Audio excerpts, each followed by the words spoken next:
15 वर्षापूर्वी लालबागमध्ये सुरू झालेला हा छोटासा चायनीज भेलचा स्टॉल आज परेल विलेजमध्ये लोकांच्या आवडीचा बनलाय. हे आहेत संजय निगुडकर आणि गेली 15 वर्ष ते चायनीज भेलचा स्वाद मुंबईकरांपर्यंत पोहोचवत आहेत. सुरुवात झाली लालबागमधून, छोटासा स्टॉल पण मेहनत मोठी, आणि आज त्यांचा स्टॉल परेल विलेजमध्ये तितकाच लोकप्रिय आहे.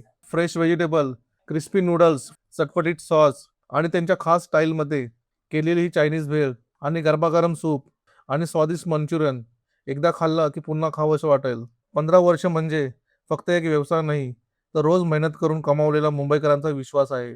काका पहिले तावरीपाडी तिथे धंदा लावायचे. लॉकडाऊनमुळे ते आता इथे लावायला लागले. आम्ही पहिल्यापासून त्यांच्याकडे खातो म्हणून आवर्जून आताही आम्ही परेल विलेजला लालबागवरून येतो खायला चायनीज फूड. आणि भूक लागली म्हणून मी जस्ट टेस्ट केलं मंचुरियन. पण दादांच्या हाताला खूप टेस्ट आहे आणि चटणी मंचुरियन वगैरे खूप मस्त आहे.